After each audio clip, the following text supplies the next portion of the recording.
This is my water filter. There are many like it, but this one is mine.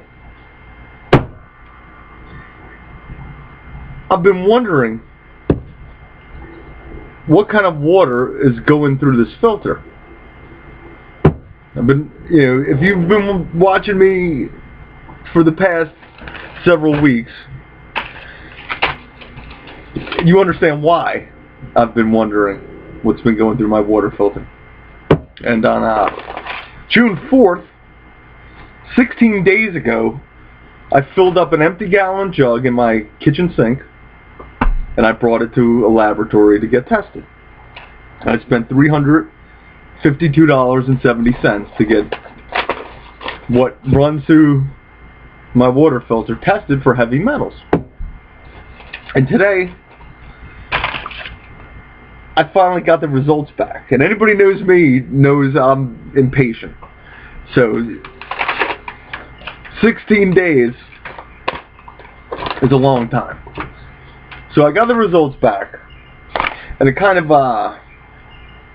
frustrated me a little bit because a lot of the readings are in parts per billion as opposed to parts per million, so I had to convert them. And I converted them, I compared them with EPA drinking water regulations, and I dodged a bullet. I dodged a bullet like you cannot even imagine. So the heavy metals that were tested for were antimony, arsenic, barium, beryllium, cadmium, chromium, mercury, nickel, selenium, silver, thallium. They also tested for fluoride, and they also tested for free cyanide. So I'm just going to read the results from what I converted to parts per million as opposed to parts per billion. Antimony, once it was converted, I had 0.0004 parts per million. Arsenic, 0.0014 parts per million. Barium, 0.00006 parts per million. Beryllium, 0.0003 parts per million. Cadmium, 0.001 parts per million. Chromium was already converted into parts per million. That was 0.0070. Mercury, I had to convert 0.0002 parts per million. Nickel was already converted to parts per million, 0.0074. Selenium, I had to convert 0.0002 parts per million. Silver was already converted in parts per million for me. That was 0.010. Thallium, the rat poison KGB stuff, I had to convert. That was 0.0003 parts per million. And free cyanide was 10 parts per billion, which converts to 0.01 parts per million. So I dodged a bullet like you cannot even imagine. There's a song by Iron Maiden, appropriate title, "The Evil That Men Do," and there's a line in that song where Bruce is screaming out, living on the razor's edge, balancing on the ledge." And that's exactly what we're doing here at Jenny Brook. The Newton family is living on a razor's edge, balancing on a ledge, Jenny Brook Road, because right up here, less than a mile. I'm talking, I did these conversions for something else, but I'm just going to, as the crow flies, it's less than, a mile is 5,280 feet. So half a mile, as the crow flies, is 2,640 feet. And that's where the cap land, the Zone Leak 2 is leaching through the cap landfill at a higher elevation. So I dodged a nuclear, biological, and chemical attack zone bullet by 2,640 feet, which is 0.8 kilometers. A kilometer is 3,280.84 feet. I mean, maybe less. Say it's 0.4 miles, so it's appropriate. Here's a Rush album for you. 2112, 2,112 feet. And my proximity, I'm on the south side of Verneuil, and I'm a higher elevation than Verneuil. And I think just my location alone, I dodged a bullet like you cannot even imagine.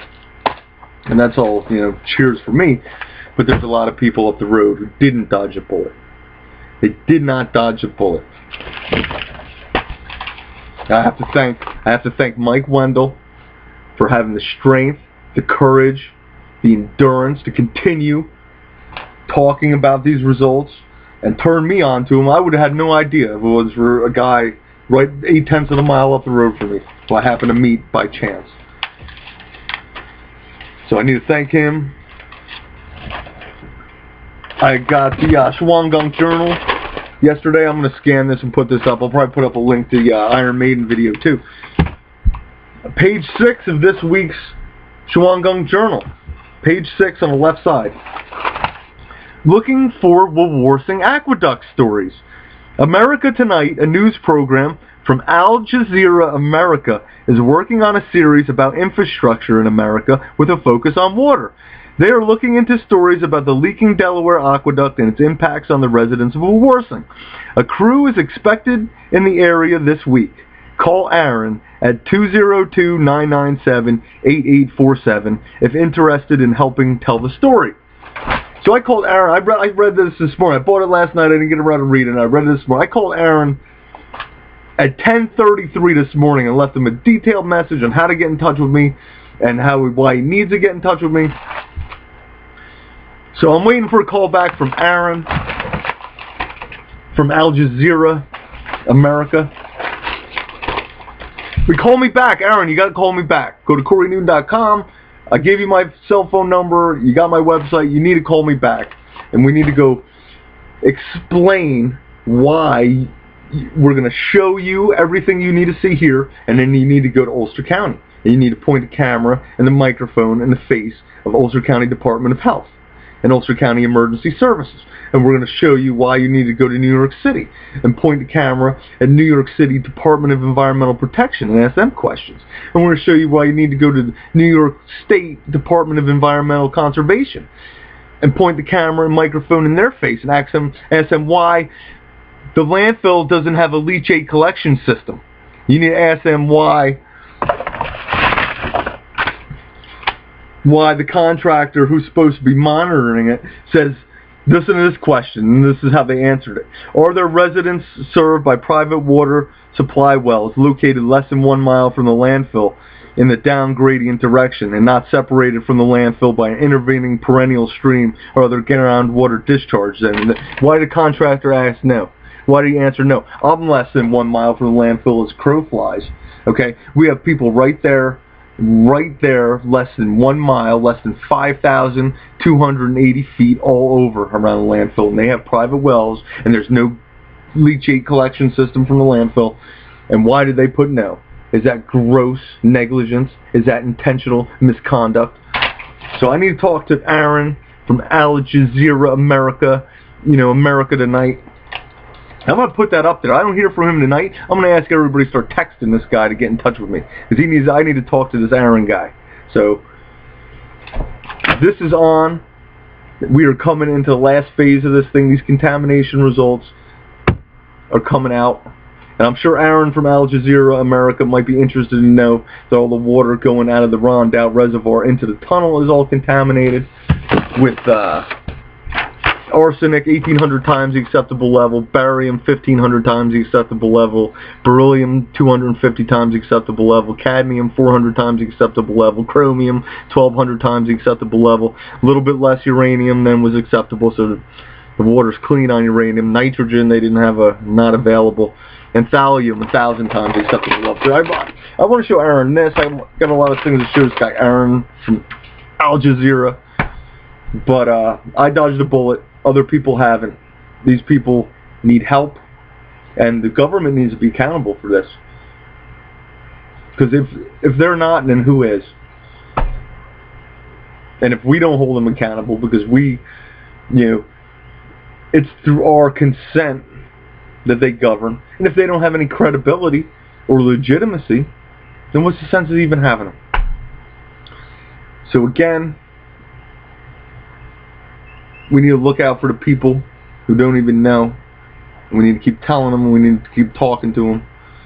And hopefully these Al Jazeera guys, Allahu Akbar, God is great that all of a sudden we have people in the from the media in the area trying to get to the bottom of this story, and we got a lot of evidence and a lot of data that we need to share with them.